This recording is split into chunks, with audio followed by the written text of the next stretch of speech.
Selamat malam, selamat berjumpa kembali dengan obrolan jurnalis bersama 3 orang lagi, Bayu Galih di sini dan 2 teman saya. Saya Anwar dari Jogja. Saya Nana dari Jakarta. Dari Sunter. Hai. Ya, walaupun ada di 2 kota yang berbeda, tapi kita satu tujuan, bicarakan apa yang terjadi di industri apa? Profesi sih enaknya kalau jurnalis. Kalau orangnya profesi, kalau ininya ada ya industri. Juga tuh waktu gua kuliah. Gimana perdebatannya? Ya, kita pekerja media apa wartawan. Pekerja media itu kan sebutan orang industri kan. Jadi kayak lu tuh pabrik sebenarnya. Nah, dua-duanya bisa. Menunjukkan profesi. Jadi yang mana kita ini? Sebenarnya kalau bicara apa namanya? Topiknya apa dulu nih? Ini tuh kita bicara profesi atau sebagai pekerja biasa. Karena kalau kita bicara profesi ya, sebenarnya selayaknya profesi-profesi lainnya, mestinya juga jurnalis itu juga punya apa ya, semacam standar gaji sendiri kali ya. Karena kalau kita lihat bicara dengan profesi lainnya, kayak misalnya apa, advokat atau apalagi sih profesi yang insinyur. Nah, insinyur. Ya itu sebenarnya kan, atau dokter. Dokter itu kan punya bisa dibilang memang standar gaji sendiri tuh. Dan nah, selama ini kita menempatkan diri kita itu sebagai apa? Apakah sebagai pekerja atau profesi? Tapi kalau bicara profesi juga sebenarnya menarik nih kalau kita ngomongin gaji. Tapi kira-kira ini sensitif nggak? War? Iya, asal kita ngomongnya proporsional ya, dari segi realita sama idealitanya seperti apa ya. Menarik aja sih. Tapi di dunia ini mana sih yang ideal gitu, tapi nggak ada salahnya kalau misalkan kita bahas gitu. Tapi masalahnya gitu. Mau share dikit nggak nih? Iya, silakan. Kenapa? Karena kan di antara kita bertiga tuh yang kuliahnya jurnalistik gua doang ya. Itu mau gue tanyain sebenarnya. Ya gimana? Silakan. Yang satu arkeolog, yang satu sarjana hukum. Nah, itu dia. Iya, jadi gimana, Nak? Iya, lo harusnya yang palingin, Nak, yang paling layak ngomong di sini. Kita kan terjebak nih. Kan kita bertiga tuh udah jadi wartawan lama lah. Cuma maksudnya gue mau ngomongin karena gue ya plus kuliah itu kan jadi lebih lama gitu. Dari gue kuliah tuh emang dididiknya itu mungkin ini aja ya, apa sharing dulu.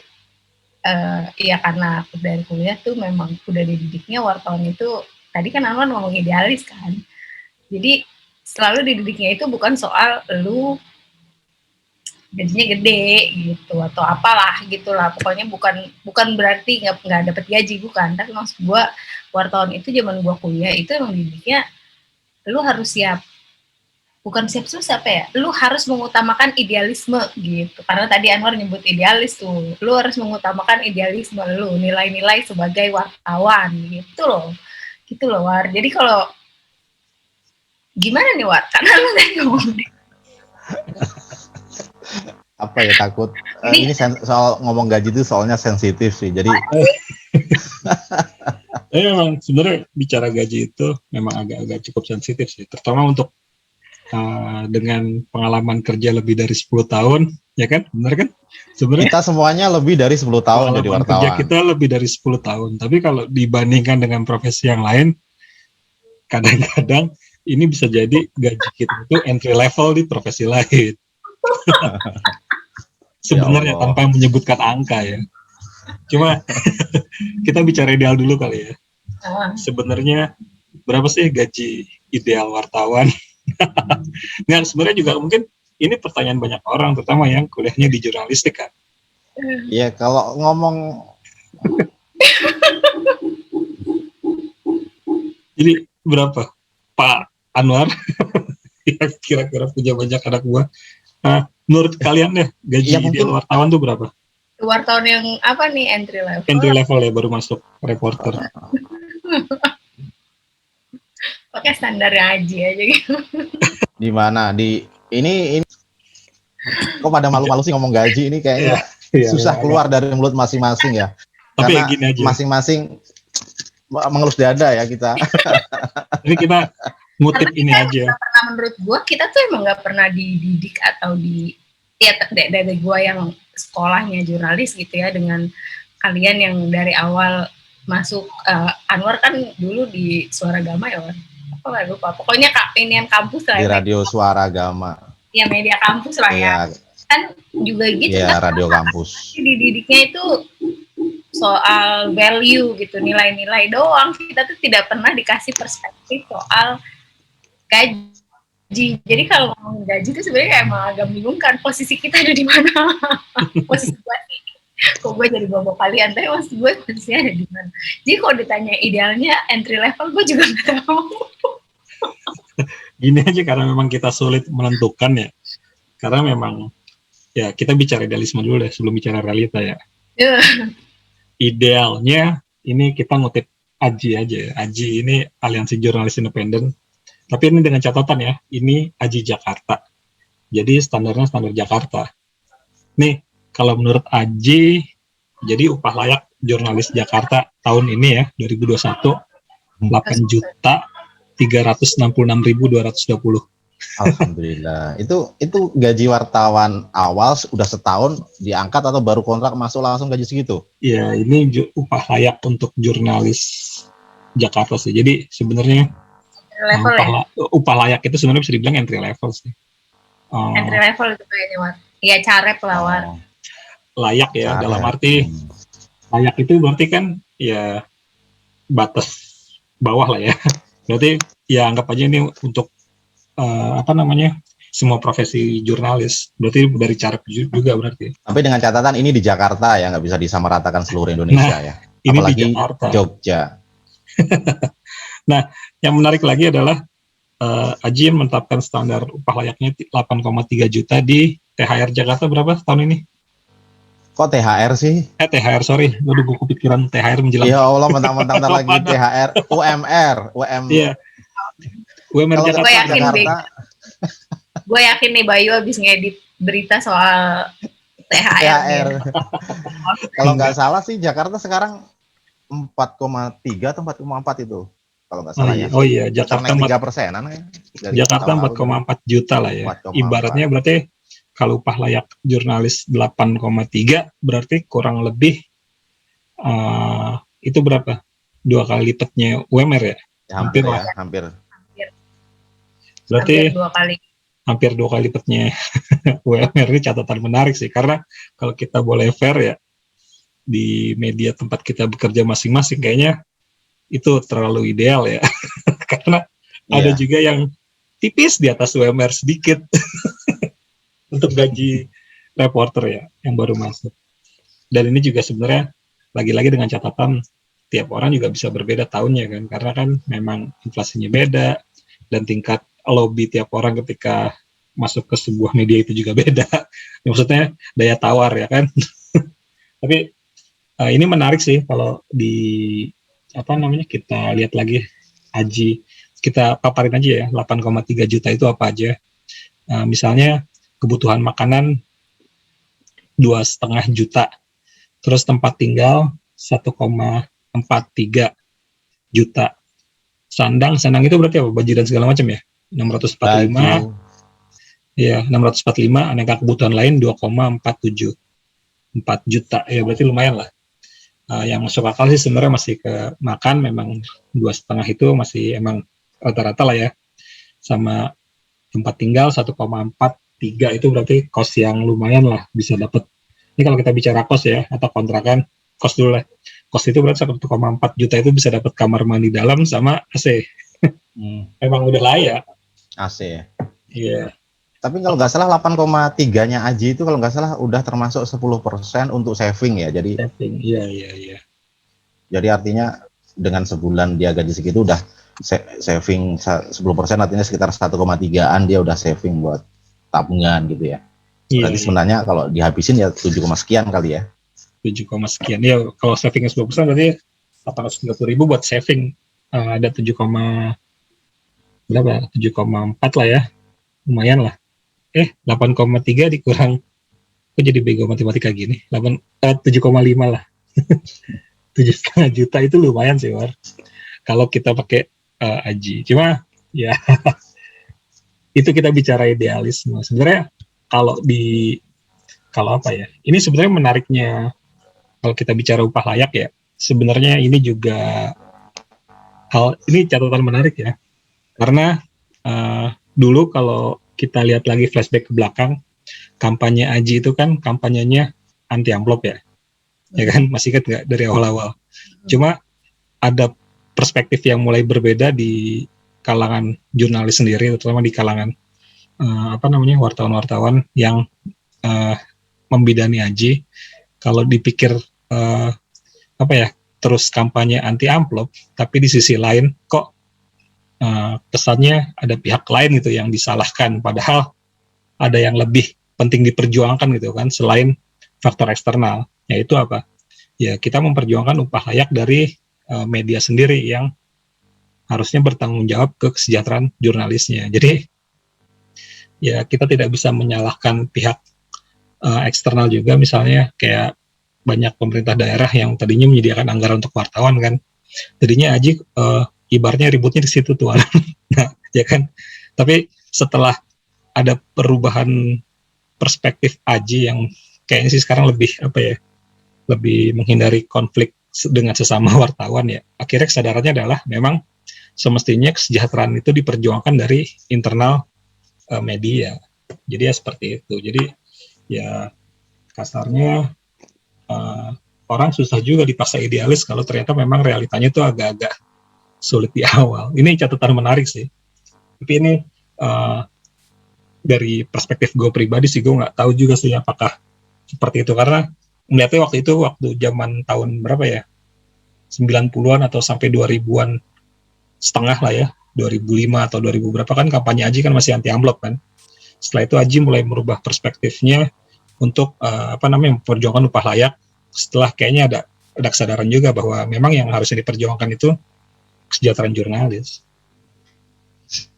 Tapi ini menarik sih. Tapi sebenarnya gaji 8 sekian juta di Jakarta untuk wartawan yang entry level itu sebenarnya menurut kalian itu terlalu tinggi atau wajar atau malah justru kurang besar lagi, mengingat dibandingkan dengan profesi-profesi lain ya, misalkan kayak pegawai bank bahkan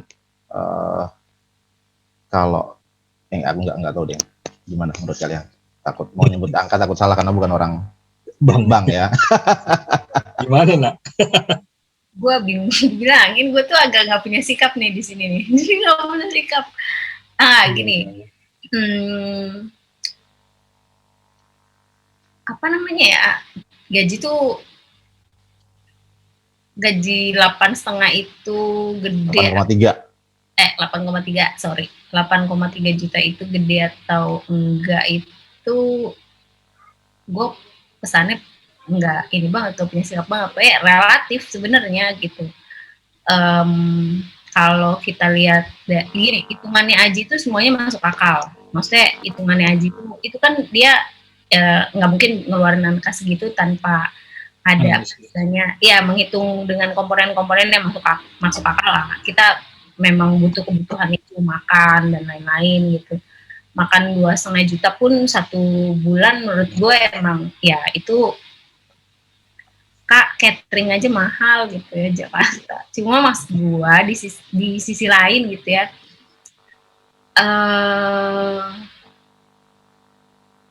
wartawan di Indonesia tuh kan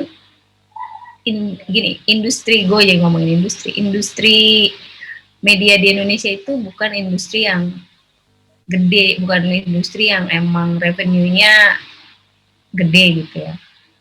Jadi ya itu tadi gitu, kalau kemudian apakah memang sepadan dengan konteks industrinya gitu. Iya, paham. Gak punya sikap banget, tapi ampun dalam masalah ini. Mas gue kan senang banget gitu ya, waktu misalnya gue baru jadi wartawan terus gaji gue segitu gitu ya. Sesuatu yang bahkan sangat sulit didapat oleh editor kan, gaji segitu itu, apalagi dengan pandemi banyak potongan gitu ya. Maksud gue secara industri pun, industri media itu kan memang dari dulu itu ceruknya dikit ya. nggak banyak orang yang contoh nih, kita di media yang harus dibaca gitu. Berapa banyak sih orang yang suka baca di Indonesia gitu. Apalagi dulu gue di koran kan, berapa banyak orang yang gitu. Jadi secara size industri, secara ukuran industri itu ya emang gak menguntungkan banget jadi wartawan di Indonesia gitu. Kalau di negara lain tahu ya. Tapi maksud gue kalau di Indonesia tuh secara struktur industri ya kita nggak sangat-sangat nggak menguntungkan gitu. Tapi gue sih di sisi lain gue sepakat bahwa kesejahteraan wartawan ya harus dipikirin. Minimal gini lah, kalaupun emang perusahaan yang nggak bisa ngasih gaji dalam entry level 8,3 juta itu ada hal-hal lain lah yang dipermudah kalau mau klaim kesehatan. Ada tempat main PS. Apalah, gue nggak ngerti. Tapi maksud gue, kalau kita ngomongin apakah 8,3 itu ideal, ya kalau ukurannya Aji bikin itu pasti dengan ukuran yang sangat ideal bagi orang yang tinggal di kota Jakarta dengan segala macam dinamikanya gitu. Tapi kalau kita ukur pakai ukuran industri itu tadi, itu kemudian ya gue ngebelain industrinya ya, enggak, gue nggak belain. Itu maksud gue karena gue emang gak punya sikap di sini, dan sikap gue tuh selalu sama lah, kalau kita jadi wartawan emang idealismenya dulu yang bukan cari gajinya duluan. Gue masih brainstorm gue kuliah tuh nggak hilang gitu, jadi ya secara ukuran industri Kak agak. Tapi yang jelas berita Aji itu rilis tentang soal gaji setiap tahunnya itu selalu ada, dan kayaknya hampir semua media menulis, meskipun tujuan teman-teman menulis itu ya biar dibaca oleh yang punya media itu sendiri, biar gajinya setidaknya untuk entry level sesuai dengan itu. Tapi kalau menurutku sih seperti Ratna bilang tadi bahwa idealnya segitu, dan Aji udah banyak perhitungan yang melakukan bisa riset gaji 8,3 itu. Memang idealnya seperti itu, tapi kalau misalkan kurang dari itu, saya kira asal masih dalam batas-batas kewajaran, saya kira nggak masalah sih. Apalagi kondisi pandemi kayak sekarang ini ya, di mana media untuk BEP aja susah, apalagi bisa untung gitu kan. Meskipun udah melakukan efisiensi di mana-mana. Kita bicara ini dulu. Apa dulu, ingat nggak hal-hal yang viral? Bentar dulu nih, gue mau ngeledekin Anwar. Anwar perspektifnya industri banget. Ya masa ya biar beda dikit lah, masa sama semua. Ya nggak apa-apa, War, kita agak, kan aku juga bukan yang menolak gitu ya dengan gaji itu. Tapi inget ini nggak? Inget takut sih ngomong kayak ginian sebenarnya. Meme viral nggak? Meme viral yang dulu, yang apa sih? Yang kalau nggak salah ditanya kan gaji yang diharapin berapa? Ya 8 juta lah ketika ditanya. Terus apa sih yang ini ada orang dari universitas terkenal gitu ya, terkemuka lah negeri di Depok, yang katanya ditawarin 8 juta terus nggak mau, dibilang dia nggak mau, dibilang iya kampus anu gitu.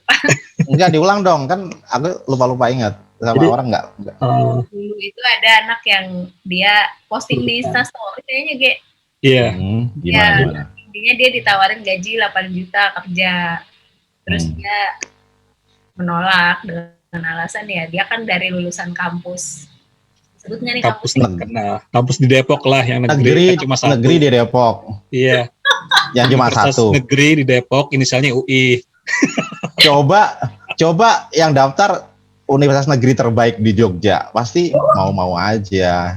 Kami nawatona. Menarik. Kerja dulu baru nego gaji kalau universitas negeri di Jogja. Tapi ini menarik sih pandangan anak-anak zaman sekarang ya.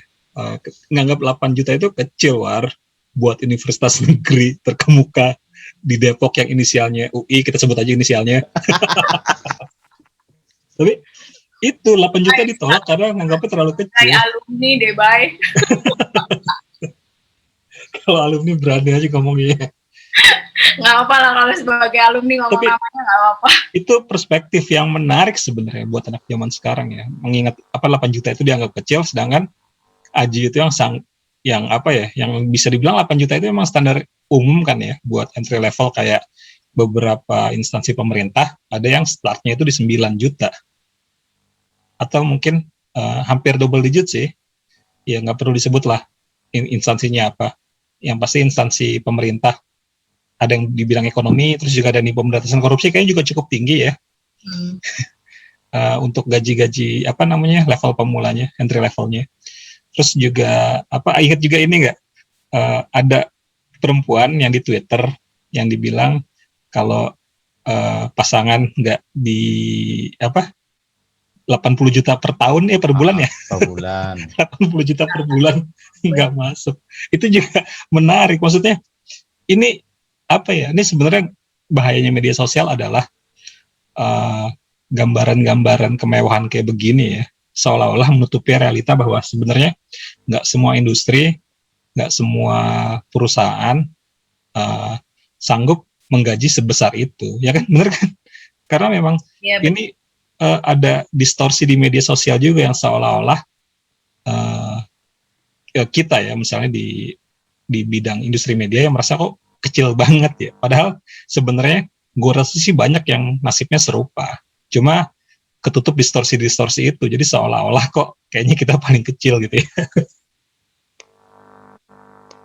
Iya, tapi secara prinsip sih gue sebenarnya sih setuju aja sih untuk yang haji ini ya, karena memang sebenarnya ini masih apa ya, masih terjangkau kok untuk ukuran gaji. Cuma memang, tapi ini menariknya sih, dari banyak media di Indonesia kayaknya belum semua yang sanggup standar haji ini kan. Paling cuma 1, 2, 3 doang sih ya. 1, 2 sih. Gue nggak tahu, biasanya surveinya haji itu kan ini kan disertai gaji media di Jakarta kan. Iya, biasanya haji melakukan survei itu dia survei media dulu gajinya berapa kan untuk entry levelnya. Kalau nggak salah mereka wawancara 40-an wartawan di Jakarta, sebagian besar wartawan online sih yang diwawancara kalau nggak salah. Iya. Sebenarnya juga ini sebenarnya haji pun gue ngeliatnya berusaha proporsional sih. Memang ada yang beberapa media yang mampu menggaji segini ya untuk entry levelnya, tapi ya nggak semua media. Kayak misalnya di Jakarta ya kita tahu lah yang cukup, ini kayaknya udah rahasia umum ya, yang cukup bisa menggaji wartawannya dalam kisaran cukup itu Kompas, harian Kompas ya, sama media Bisnis Indonesia ya, ya kan. Terus juga beberapa media daerah juga kita tahu kan juga cukup lumayan kan dari segi kesejahteraan kan. Kalau di Bandung itu ada Pikiran Rakyat ya, itu juga lumayan. Terus juga kalau Suara Merdeka gimana ya, lupa juga sih, mau ngomong takut salah.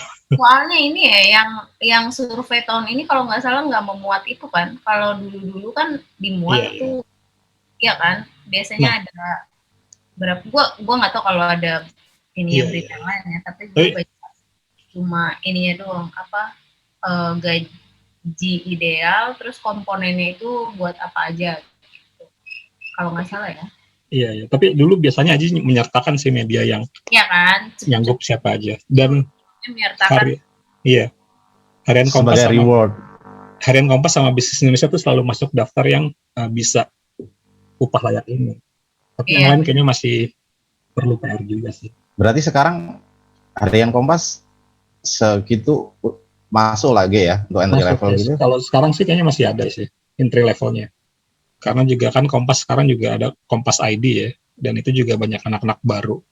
Setahu gue sih masih ada yang masuk se-level-level itulah, Start 8 dan sekitarnya. Ya, kita balik lagi nih ke realita ya. Memang sebenarnya ini PR berat sih, karena yang Nana bilang tadi kan memang karena ini yang gue sebenarnya bingung sih, harus mulai dari mana. Orang selalu berpikir media itu kepentingannya bekerja untuk publik, ya kan? Tapi kan yang gaji kita pengusaha. Ini gimana nah? Kalau kayak begitu. Jadi kadang-kadang. Berarti itu cocok untuk wartawan media plat merah. Tapi iya, itu sebenarnya ini pertanyaan mendasar gue dari dulu sih. Maksudnya kenapa kita dibebani untuk bekerja untuk publik, sedangkan yang menggaji kita itu pengusaha gitu kan. Dan ya memang selama ini sih gue tetap memenuhi jargon itu ya. Memang semestinya memang wartawan bekerja untuk kepentingan publik. Cuma di sisi lain yang orang-orang kadang lupa adalah ini jadi beban berat ke kita, ya kan? Kita digaji pengusaha, tapi harus ibaratnya bekerja untuk kepentingan publik. Karena juga apa ya, ya kayak harus memenuhi nilai-nilai idealisme juga kan berarti. Nah, itu dia. Makanya ya balik lagi itu gue produk brainstorming banget ini. Produk brainstorming. Kalau kamu waktu ngajar itu ada nggak sih nak mahasiswamu nanya-nanya, Bu, manggil kamu Bu atau Mbak? Mbak, jadi wartawan itu sejahtera nggak sih, gajinya ini nggak sih? Nggak ada yang nanya gitu ya? Dan gue juga nggak pernah. Atau kamu sendiri? Enggak, gue nggak pernah. Kamu nggak pernah ngasih tahu?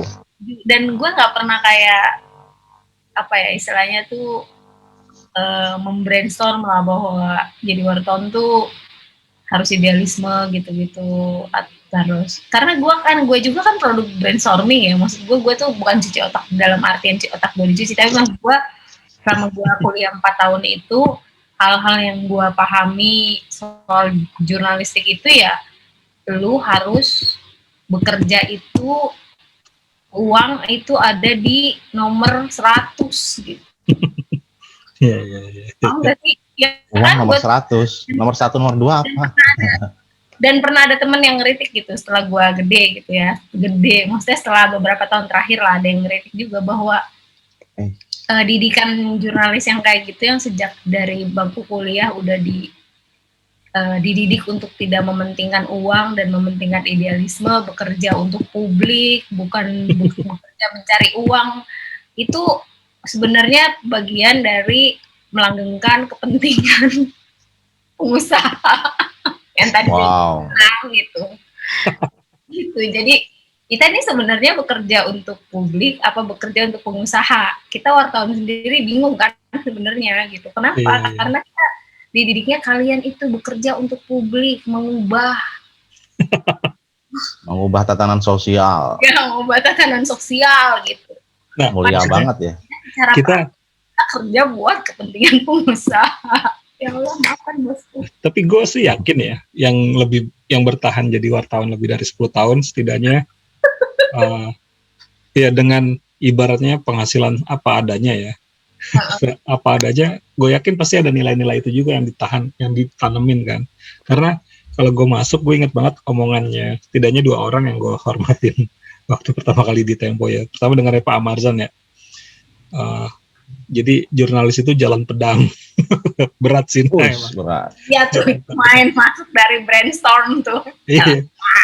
Ya, jalan pedang karena memang pertama kerjaan kita berat, tanggung jawabnya berat ya kan. Apalagi kalau kita ibaratnya jujur, independen, berarti kan nggak berpihak kemana-mana ya. Dan harus menyampaikan katakanlah sesuatu yang benar walaupun dapat tekanan dan segala macam, itu kan berat sebenarnya. Terus yang kedua omongannya ya Gunawan Muhammad lah, tapi ya terlepas kontroversinya dia seperti apa, tapi omongannya sih ada yang perlu gue ingat sampai sekarang sih. Kita ini wartawan miskin, tidak ada lagi yang kita punya selain harga diri. Berat juga lah. Tapi gue ingat omongan itu, gue ingat. Ada hal-hal lain yang didapat menjadi wartawan, mungkin Anwar menjadi apa?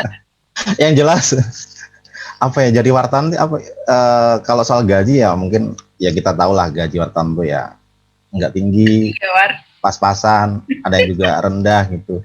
Tapi kenapa yang bikin aku sampai sekarang jadi wartawan ya karena malas aja nyari jadi profesi lain gitu. Bayangkan aku dari kuliah semester akhir tuh udah jadi reporter di radio di kampusku. Terus aku habis lulus belum dapat ijazah, langsung ke Jakarta ke kantor media online. Habis itu pindah ke tempat yang sekarang dan sampai sekarang bahkan ijazahku tuh sama sekali belum pernah dipakai untuk daftar kerja gitu. Ya. The only way we know gitu ya. Ini tuh jalan yang kita tahu jadinya. Tapi menurutku ya bisa dikatakan tersesat di jalan yang benar dalam tanda kutip ya. Maksudnya oke lah kalau kita kalau aku misalkan nggak jadi wartawan, mana mungkin aku bisa seperti kamu juga nak, bisa liputan haji di Arab Saudi gitu kan. Kalau kita nggak jadi wartawan, mungkin kita nggak bisa haji semudah ini, Haji Haratna dan Haji Anwar gitu kan. Ya itu baru menyadari bahwa kita berdua lulusan MCH. Kita lulusan MCH, Apa tuh? Media Center Haji, Kementerian Agama gitu. Walaupun ketika di tes ditanya kan, kamu tujuannya haji atau liputan? Ya itu ya, bisa-bisanya kita jawab lah. Ya liputan sih sebenarnya. Saya tujuannya adalah liputan. Enggak. Nah, itu menurutku sih salah satu yang aku syukuri selama aku jadi wartawan ya, karena kalau misalkan nggak jadi wartawan, ngelihat orang sekarang antri haji aja 30 tahun, bahkan ada 40 tahun. Sementara kita dapat kesempatan meskipun harus tes bla bla bla gitu ya. Alhamdulillah bisa lulus dan bisa liputan, dan kalau kita nggak jadi wartawan kayaknya nggak mungkin bisa ke tanah suci menjadi haji dan liputan haji semudah ini gitu. Ya, terlepas hajinya mabrur atau enggak, yaitu personal ya, nafsi lah ya. Nah. Tapi kalau gue ini ya, gue sebenarnya 2 kali kayaknya berpikir untuk resign jadi wartawan gitu. Tapi ya dua-duanya menurut nyokap gue gitu, coba dipikirin lagi gitu, selalu kayak gitulah. Dan apa yang membuat kamu merasa kurang, nyokap gue paling itulah. Keren. Okay. Ya berarti, kan kayak apakah kamu ngerasa kan kalaupun nyokap gue tuh ibu tuh selalu kayak segala hidup tuh kan ada ini ya, maksudnya kamu nanti mengejar duit yang lebih banyak, pasti ada hal lain yang harus tinggalkan, korbankan. Nah, gitulah. Jadi apa yang kurang dalam hidup kamu dulu gitu, Pak. Baru kemudian kalau memang yang kurang adalah duit gitu, terus ya dan itu nggak bisa terpenuhi menjadi wartawan, ya resign aja gitu, kayak gitu. Tapi maksudnya harus dicari dulu nih, lu yang kurang dalam hidup tuh apa dulu gitu. Dan setiap kali gue resign selalu aja ada tuh tiba-tiba gue dapet beasiswa lah, gue liputan. Itu artinya ibu kamu ridho banget kamu jadi wartawan, nah. Ibu gue sih sebenarnya suka deg-degan juga ya, karena gue suka pulang malam, tapi ya buat dia itu makin biasa lah sesuatu. Tapi maksudnya gini, apa yang menjadi menyenangkan kerja jadi wartawan? Buat gue sih, kalau di gue ya, gue ngerasa egaliter aja sih sama bos gue. Iya. Iya gitu kan, mungkin nggak tahu BG Bayu sama Anwar mungkin ngerasa hal yang sama gitu. Ya, ya jarang ya kita profesi, misalkan ruangan kita sama ruangan bos kita tuh beda ruangan, atau bos kita ruangan sendiri tuh jarang kalau wartawan. Biasanya bos kita seruangan sama kita kan, gitu. Tapi memang yang menarik dari wartawan satu yang pasti privilege ya. Kita punya privilege untuk ya kita bicara akses seperti kan, akses untuk pelayanan publik. Dan publik dalam arti misalnya kita mau bikin SIM atau imigrasi, paspor, kita tetap melalui prosedur yang biasa. Tapi kalau kesulitan, misalnya kita butuh cepat banget, ya kita bisa punya akses untuk, ya tolonglah cepat sedikit gitu kan. Sekarang udah bisa kalau paspor 3 hari udah jadi.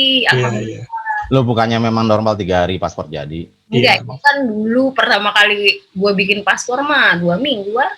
Nah itu, maksudnya setidaknya kita punya akses ke layanan publik lebih cepat ya. Ini memang harus diakui sini privilege ya, walaupun ya ada banyak lah privilege jadi wartawan. Banyak juga kita nggak melakukan itu. Kalau misalnya ditilang, kita tetap ditilang. Ya, tapi gampang ngambil SIM-nya. Jadi kita udah tahu kan, setelah ini paling kesini, ya udah tinggal bayar, ambil SIM-nya kan cepet ya. Ya kayak gitu. Terus yang kedua sebenarnya itu kultur egaliter sih menariknya. Ya, benar. Maksudnya gue pernah jadi reporter ya, berdebat, bisa dibilang berantem ya tanda kutip ya sama Wak Pemret. Itu kan hal yang nggak mungkin dilakukan di ranah profesi lain. Iya, benar. Sepakat gue kalau jadi hal yang kan selama jadi wartawan dan meski tidak pernah pindah kantor, kan gue pernah jadi freelance di salah satu company gitulah. Ngedit gitu sih sebenarnya gue iseng dapat gaji lah. Tapi ya dari situ gue juga belajar bahwa bahkan perusahaan yang bukan kultur apa ya, bos-bosnya dari luar negeri pun ya ada aja trennya gitu ya, ada aja tuh kekurangannya dan kayak ya itu sih sebenarnya ya kultur egaliter itu. Kultur egaliter menarik sih. Kayak Dan sulit untuk protes tuh nggak sih, gimana ya? kalau di tempat lain iya, kalau di lu mengungkapkan profesi ini, lu merasakan bahwa ini tuh sesuatu yang harus gue ungkapkan sekarang juga gitu, itu kayak kultur itu yang susah. Sangat sulit. Dan ya sikut-sikutan soal jabatan kan juga di tempat lain jarang ya. Tahu ya kali gimana, tapi di kantor masa di gua tuh nggak begitu gitu. Jadi ya banyak orang yang berfokus sama kerjaan aja daripada urusan-urusan politik gitu ya. Kita nggak sempat mikir ke situ. Katakanlah kita jadi wartawan kan capek banget, jadi lapangan dulu ya dari pagi sampai malam, bahkan kadang pulang malam, pagi banget udah berangkat. Nggak sadar tiba-tiba udah lama aja gitu kan. Udah mikirin politik negara, harus mikirin kantor, kayak nggak ada kerjaan aja hidup lo gitu kan. Terus kadang kalau aku sering bilang ke orang yang profesinya bukan wartawan tuh, jadi wartawan itu lo siang bisa makan bareng sama presiden di satu meja, tapi lo pulang kerja makan di warteg. Jadi kan apa ya, langit dan bumi tapi dilakukan dalam hal yang di waktu yang sama gitu loh. Iya benar. Itu maksudnya selain akses memang kita banyak ada di momen-momen bersejarah bangsa. Ya, misalnya hal ya dulu kita menarik lah ketika ada Soeharto jatuh misalnya kan, ada wartawan yang ikut Soeharto ke Mesir. Itu kan hal-hal yang sebenarnya tidak akan bisa dilupakan kan? Iya. Atau misalnya ketika menulis sejarah ya. Ya kita ibaratnya wartawan kerja wartawan adalah menulis sejarah masa depan yang ditulis hari ini. Sejarah masa depan yang ditulis hari ini. Kayak aku ingat dulu tahun berapa 2000 gimana? Kenapa? Aku jadi ingat kayak tahun 2010 atau 2000 berapa ya. Jadi waktu itu aku ikut liputan SBY ke Australia dan Papua Nugini, tapi waktu itu lagi di Australia di gedung DPR-nya sana waktu SBY pidato di depan Dewan sana, tiba-tiba ada informasi bahwa Umar Patek ditangkap gitu kan. Nah akhirnya SBY langsung ngomong tuh di podium gini, oh bla bla bla, kita telah menangkap Umar Patek bla bla. Jadi waktu itu kan aku kerja di wartawan online, jadi langsung laporan gitu sama kantor gitu. Jadi gitu sih yang menarik. Iya, ya kalau gue kan ya liputan paling memorable pasti liputan haji lah ya. Karena pas gue tahun liputan tuh jadi pengen nangis nak. Ya enggak, maksudnya kan pas gue liputan itu kan ada kren jatuh itu dan terus yang itu ya, insiden itu. Pas buat jadi ya gue mengalami momen-momen dan ini sih sebenarnya ketemu banyak orang ya. Iya. Gue ada punya gue baru menyadari belakangan ya kenapa kadang gue seneng ngobrol sama supir taksi misalnya, karena dulu kan waktu zaman masih liputan di lapangan itu kan kita bisa ngobrol sama siapa aja dari berbagai kalangan kan gitu. Dan kadang-kadang kita tuh nggak tahu ada hal-hal dari diri mereka atau yang kemudian ternyata buat kita itu sesuatu baru gitu. Jadi belajar sesuatu yang baru, kayak gue liputan di hukum dulu ya nggak lama sih, cuma 2 tahun, tapi gue nggak pernah sekolah hukum, tapi gue jadi punya pengetahuan soal hukum yang mungkin nggak kayak Anwar belajar di kelas ya, tapi kok malah lupa hukum sekarang. Kalau gue nggak kayak gini kan gue nggak punya pengetahuan lain gitu, kayak gitu loh. Setidaknya gue pernah ngerasain yang kalian berdua nggak rasain. Apa? Keluar kan gue pernah nggak jadi wartawan. Beberapa bulan. Jadi PR. Ini waktu 2014 itu kan. Iya, apa sih itu dulu? Iya, freelance gitu lah. Jadi memang ketika tahun pemilu nih 2014 lagi muak-muaknya ya. Ya udah gue keluar aja lah. Jadi memang gaya banget sih ngerjain freelance kan. Maksudnya memang waktu itu momennya emang nggak enak kan, ketika dikotomi pertama lah setelah pilkada 2012 kan 2014 tuh. Jadi wartawan malas lah, pusing. Ya udah keluar lah selama beberapa bulan itu. Tapi ada hal-hal yang kita rasa kok kayaknya nggak bisa ngapa-ngapain ya kalau nggak jadi wartawan ya. Kalau misalnya ketika kita masih jadi wartawan kan kita kesal nih terhadap sesuatu ya, katakanlah RUU KUHP misalnya, RKUHP, atau ketika KPK digoyang-goyang lagi sama koruptor, kok nggak bisa ngapa-ngapain gitu kan. Tapi ketika jadi wartawan, kita bisa nulis itu, kita bisa bikin tulisan yang ya dampaknya kan bisa dibaca presiden juga, bisa dibaca penasihat presiden, dan itu rasanya juga bisa berbuat sesuatu itu hal-hal yang susah loh, nilainya priceless di situ. Boro-boro kita udah nggak jadi wartawan ya, kita jadi wartawan saja, kita udah di kantor, ketika ada isu besar di luar, hati kita itu pengen gemes, pengen ikut ke lapangan ya. Contohnya kayak kita lah waktu beberapa tahun lalu misalkan Ahok kalah gitu kan, habis itu kita nongkrong di mall mana ngobrolin soal kekalahan Ahok gitu kan. Padahal kan kita udah nggak di lapangan. Waktu novel mau ditahan, Oh, yang ke KPK kita tengah malam. Yang kita tengah malam KPK, novel mau ditahan itu pun kita ke sana. Kita ke sana ya. Aku ikut juga nggak sih? Iya kan? Iya, ada yang ada. Kalau masalah kita bertiga itu loh. Iya. Alam 212 kita juga ngumpul kok. Iya, 212 kita ngumpul. Jadi kita alumni 212 juga. Oh iya, 212 itu kita hujan-hujanan itu, Jumatan hujan-hujanan itu. Kita bukan pendukung, bukan penentang juga, kita wartawan yang waktu itu lagi nggak ada kerjaan. Reuni. Kita reuni. Tapi kita alumni 212. Iya, alumni datang ke sana. Cuma numpang sholat Jumat. Kita nggak pengen kehilangan momen-momen itu sebenarnya kan. Kalau di profesi lain mungkin ya besar banget potensi kehilangan itu. Dan lagi enaknya wartawan adalah fleksibilitas ya kan, kita masih bisa dan dibolehkan sama perusahaan untuk mengerjakan sesuatu yang sifatnya part time ya, kayak misalnya ngajar masih bisa, tapi asal tidak bekerja untuk perusahaan lain. Ya. Nana masih bisa ngajar, masih, atau kayak misalnya ngasih konsultasi komunikasi ke beberapa perusahaan masih bisa kan, selama kita terbuka ke atasan, atau nulis freelance itu masih bisa selama tidak terkait dengan pesaing. Tapi yang jadi pertanyaan adalah apakah privilege kita tadi atau pengalaman berharga yang kita dapatkan tadi itu bisa menembus kita kembalikan lagi dengan gaji yang katakanlah wartawan awal nggak nyampe 8,3, tapi dengan segudang pengalaman yang tadi teman-teman ceritakan itu, ini nggak sih worth it nggak sih?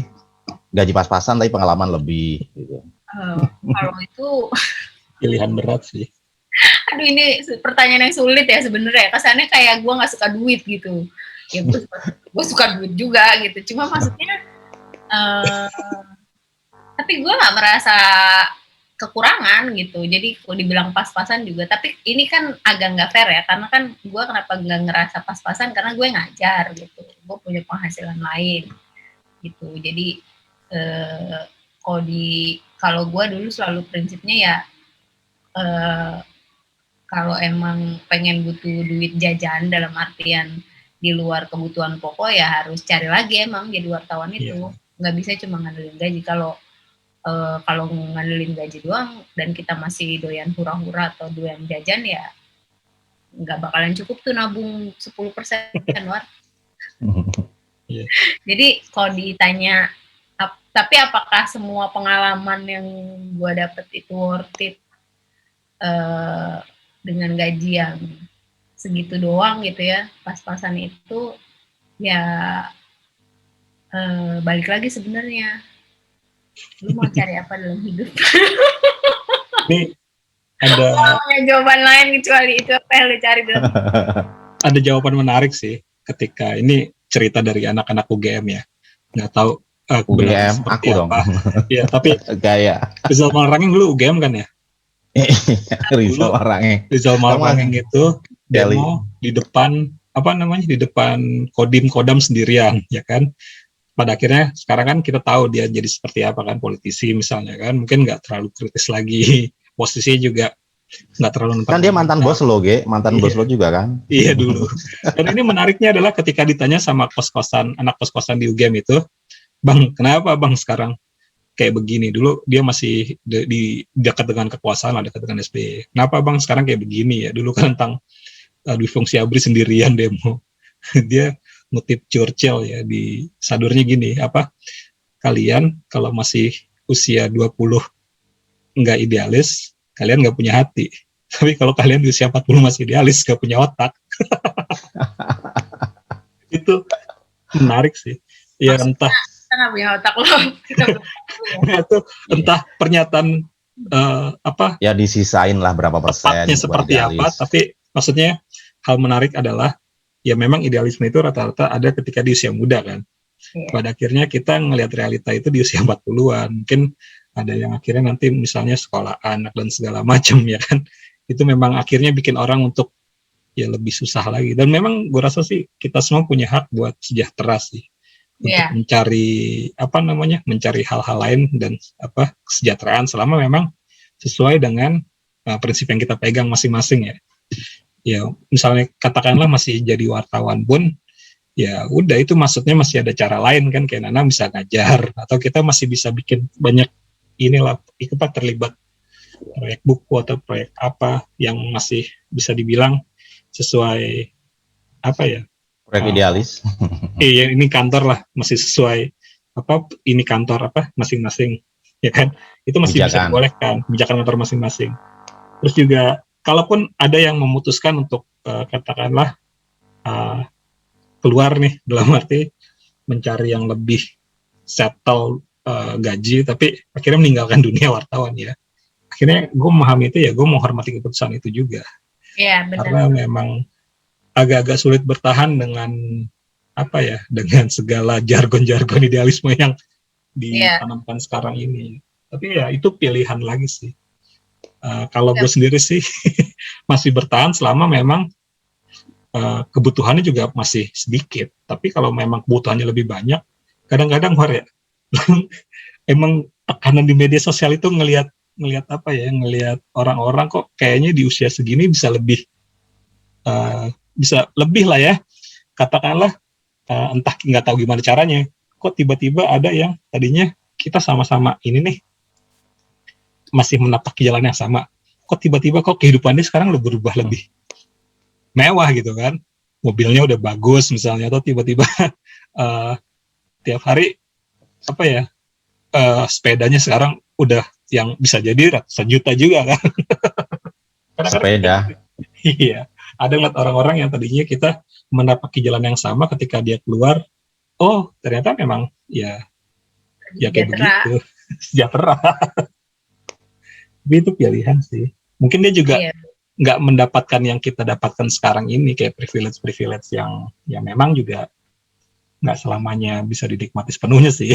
Karena kan tetap ada nggak enakan kan. Kalau aku sih sempat kepikiran untuk misalkan jadi wartawan tuh nggak lebih dari misalkan sebelum 50 tahun lah kalau bisa udah nggak jadi wartawan.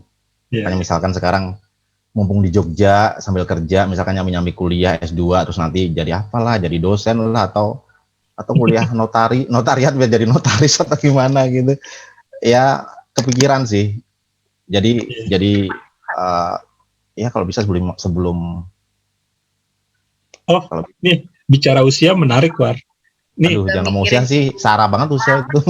Enggak, karena kita bicara di negeri yang memang kesejahteraan jurnalis terjamin lah ya, kesejahteraan wartawan terjamin, kayak di AS misalnya kan.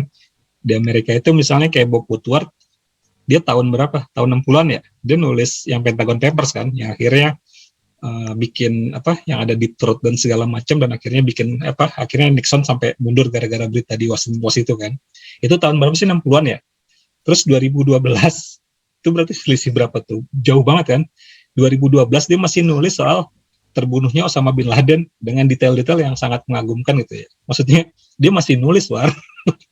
Setelah 50 tahun ya, itu kalau setelah berapa puluh tahun itu wartawan senior masih nulis, narasumbernya itu juga oke kan. Dia masih wartawan itu, masih wartawan? Masih wartawan, masih nulis, dan tulisannya bagus, War. Yang gue bingung adalah, mungkin ketika wartawan nggak memikirkan hal lain selain kerjaannya ya, selain gue nyari apa nih berita bagus ya, jadi dia nggak usah mikir lagi tuh soal kesejahteraan. Mungkin kita bisa kayak Bob Woodward juga, War. Mungkin dia hafal surat Yasin kali, katanya kalau hafal surat Yasin nggak bakalan pikun gitu. Iya, tapi maksudnya kidding. Kalau wartawan nggak memikirkan hal lain selain kerjaannya ya, atau dia hanya bergelut dengan profesinya, ya gue rasa di Indonesia pun pada akhirnya banyak yang kayak Bagus. Woodward gitu kan. Makin lama makin berkualitas ternyata dari tahun yang 60-an. Tapi kayak sekarang kan seusia Woodward siapa ya? Ya katakanlah Gunawan Muhammad misalnya. Kan sekarang yang kita kenal beda. Dia jatuhnya kayak Begawan dan segala Dia macam. masih nulis caping nggak sih? Masih. Masih ya. Atau Iya, kayak kalau siapa? itu gue sepakat sih, karena gue double job. Iya, iya, iya. Gue kan mikirin untuk mendapatkan duit dari tempat lain itu kan udah dari sebelum gue jadi dosen ya. Sebelumnya juga gue udah melakukan itulah.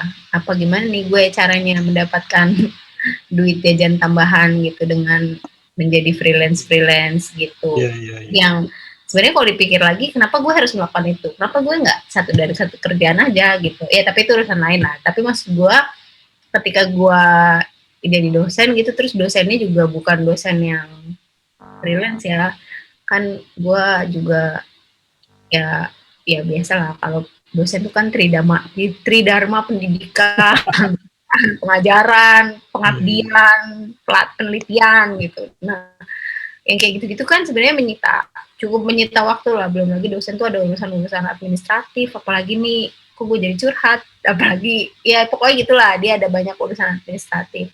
Ya karena yang tadi lu bilang gitu, itu membuat gue memang jadi nggak fokus juga jadi wartawan gitu, nggak memikirkan bagaimana nih caranya gue bisa meneliti, bikin tulisan yang apik, atau gue ngasih arahan ke reporter supaya apa gitu ya. Kalau sekarang tuh udah kayak yang gimana ya, waktu gue kayaknya habis buat pengajaran, penelitian, pengabdian gitu. Karena ya itu tadi ya, gue nggak fokus untuk, gue juga baru menyadari nih dalam diskusi kita ini, karena gue nggak fokus lagi untuk dalam kerjaan. Tapi dianggap menurun nggak sama kantor lu, sama atasan lu, misalkan kok lu sekarang menurun gara-gara setelah jadi dosen, itu nggak ada komplain gitu nggak?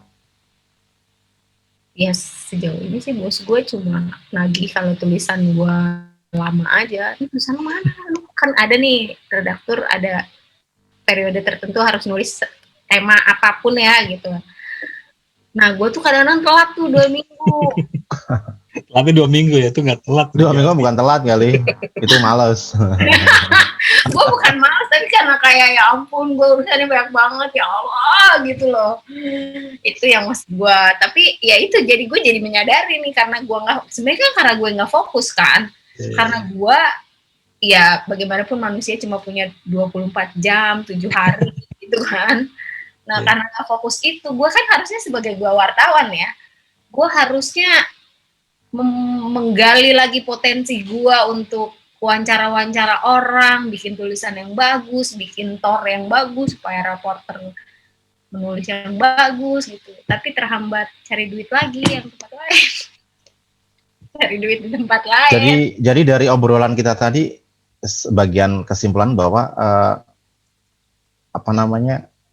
wartawan yang mungkin gajinya nggak seperti start 8,3 juta untuk wartawan awal di Jakarta, terus pada akhirnya membuat mereka kayak berpikir mencari tambahan-tambahan lain di luar wartawan, tapi masih diperbolehkan oleh kantornya, dengan konsekuensi mungkin bisa kurang fokus kerja jadi wartawan, atau tergantung orangnya masing-masing sih. Tapi kalau dua-duanya bisa berjalan dengan baik, menurutku kenapa tidak sih ya?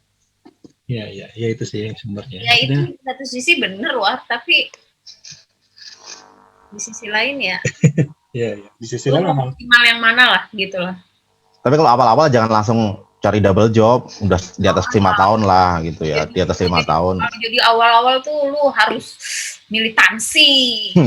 Tapi memang double job itu memungkinkan ketika kita bisa ngatur waktu sendiri. Karena waktu awal-awal memang agak sulit, karena kan memang ada tanggung jawab bukan tanggung jawab sih, karena memang penugasan kita kan dikendalikan tiap detik bahkan sama editor. Iya benar. Kita tuh kayak ya banyak, kalau di zaman waktu jadi carep kan, wah kayaknya tuh kita harus bisa melakukan semuanya kan, semua hal. Gue nggak pernah nolak, gue dulu kalau disuruh ngapain aja tuh, disuruh sini, ya oh ya aku bisa. Kamu disuruh bikin ini, ya bukan iya sih apa kayaknya istilahnya itu. Ya udah dicoba gitu. Ya udah aku coba dulu gitu kan. Kalau tahun pertama ya lu nggak boleh nolak, kalau anak baru nolak. Kalau anak baru tuh kalau diminta A harus dapat A B C D F G F.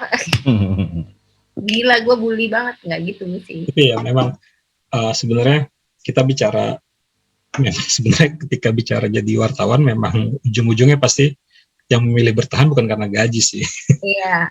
Tapi Dan ya sebenarnya juga nggak bisa dibilang bahwa apa tadi tuh, kalau dibilang sampai umur 40 tahun kalau masih idealis berarti nggak punya otak. Itu enggak juga sebenarnya, tapi karena kita menemukan jalan lain gitu, maksudnya nah jalan itu lain untuk kemudian kita bisa memenuhi dua hal dalam hidup kita, yaitu cari duit dan apa namanya, Kepuasan hakiki. kepuasan hati kan. tapi Ya, itu memang ekstrim sih, yang apa kalau 20 nggak idealis, 20 nggak idealis nggak punya hati, kalau 20 40 masih idealis nggak punya hati, itu titik ekstrimnya. iya. Itu, kalau Churchill kan ngomong kalau di usia 20 bukan liberal nggak punya hati, kalau di umur 40 masih liberal nggak punya otak. Ini hal menarik. Tapi terlepas dari itu adalah bisa aja kita tetap bertahan, tapi itu nyari-nyari peluang lain yang masih sesuai dengan prinsip yang kita pegang lah setidaknya kan. Ya, dan masih sesuai sama jalan apa kebijakan kantor lah. Bagaimanapun kan meski bekerja menulis untuk publik, kita bekerja untuk kapitalisme.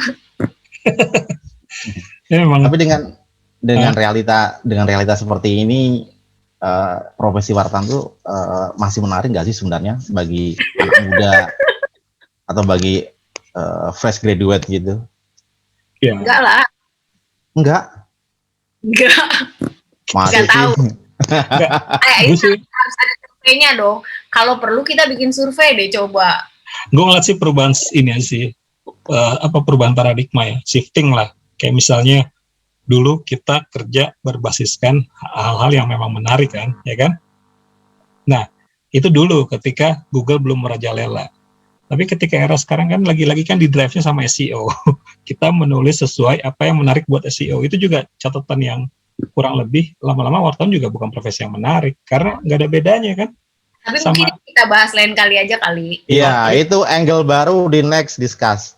Nah, tapi terlepas dari itu adalah drive-nya itu udah beda yang dulu sama yang sekarang. Yang dulu memang ya kalau dibilang dulu sih menarik, wah gila, gue pengen banget kayak siapa namanya orang-orang hebat itu kan, nembus narasumber keren, sampai kemana. Tapi sekarang mikir dengan cara kerja kayak begini ya kok udah mulai jangan-jangan kita nggak bisa kayak begitu lagi. Nah, cara kerja yang gimana nih? Tanpa liputan bisa bikin berita. Tanpa liputan bisa dapat banyak hal dari YouTube, dari Twitter. Itu maksudnya instan banget kan? Ya tanpa liputan karena pandemi kok. Iya, iya, yang itu masuk sih. Karena memang nggak pernah lapangan. Bahwa jadi wartawan tuh waktu era kita ya. Kok kesannya kita tua banget sih? Ya enggak lah, kita masih muda. Tapi maksud gue tuh ketika itu kan memang idealisme dan menjadi militansi itu juga menjadi sesuatu yang menarik lah gitu. Oh, gue bisa wawancara ini, wawancara itu. Karena kan iklimnya udah beda nih. Nah, atau enggak dari sisi gaji ya itu harus ya kalau saran gue coba kita tanya ke. Nah, justru itu gue pengen nanamin ke teman-teman reporter ya, untuk ya ketika kalian masih menikmati ini, carilah pengalaman kalian masing-masing ya kan. Jadi yang bisa diceritakan nanti, karena ini profesi yang jarang dipunya orang kan. Kita punya cerita di balik berita. Ya, cerita. Ya kan? Cerita. Hal-hal yang pengen kita omongin di sini tapi kadang-kadang nggak bisa, off the recordnya ngeri. Ya kayak ngomongin gaji ini lah, kita kan sebenarnya agak menahan-nahan diri kan untuk nggak kayak dilepas. Ya kayak karena ya gitu, maksud gue bukan ada banyak ini sih ya. Ya kita juga mau dapat duit lebih banyak, tapi kita juga nggak mau mengorbankan nilai-nilai yang kita punya gitu kan. Tapi kita mau ngomong dengan frontal juga takut membuat orang yang nilainya beda sama kita juga jadi nggak enak gitu, gitu kan sebenarnya. Ya tapi tadi konklusinya Anwar oke lah. Tapi ya sebenarnya sih bahwa jadi wartawan tuh tetap bisa lu, tapi emang harus mencari. Menikmati. Terakhir kita tunggu konklusinya dari pembawa acara Pak BG, Bayu Gali. Sebelum kita tutup, gimana Ge? Ya Hasil sebenarnya dari sih, obrolan kita ini gimana? kalau bicara, ini kita dari awal lagi ya. Kalau kita bicara soal kesejahteraan, semua orang pasti berhak sejahtera lah, nyari yang lebih baik kan.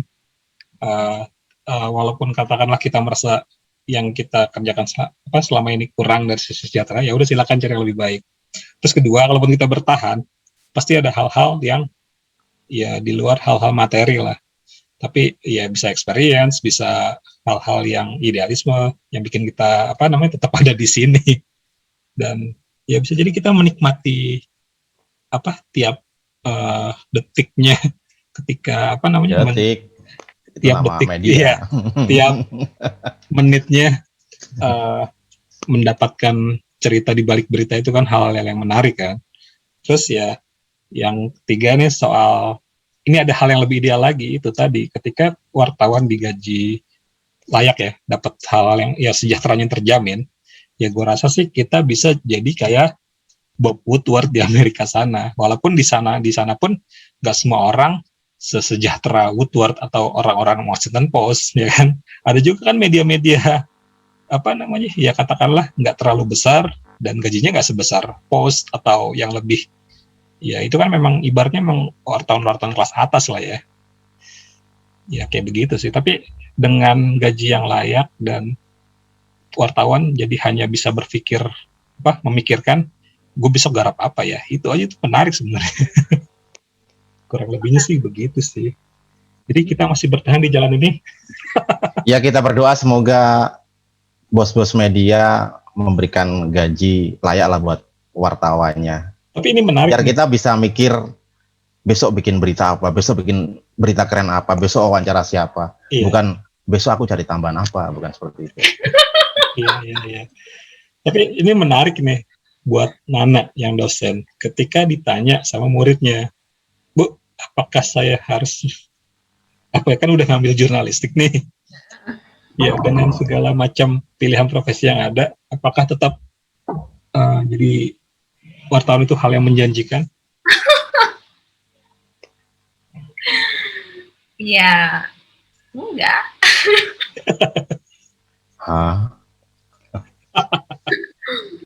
Enggak lah, gue akan menjawab diplomatis. Tergantung apa yang kamu cari dalam hidup.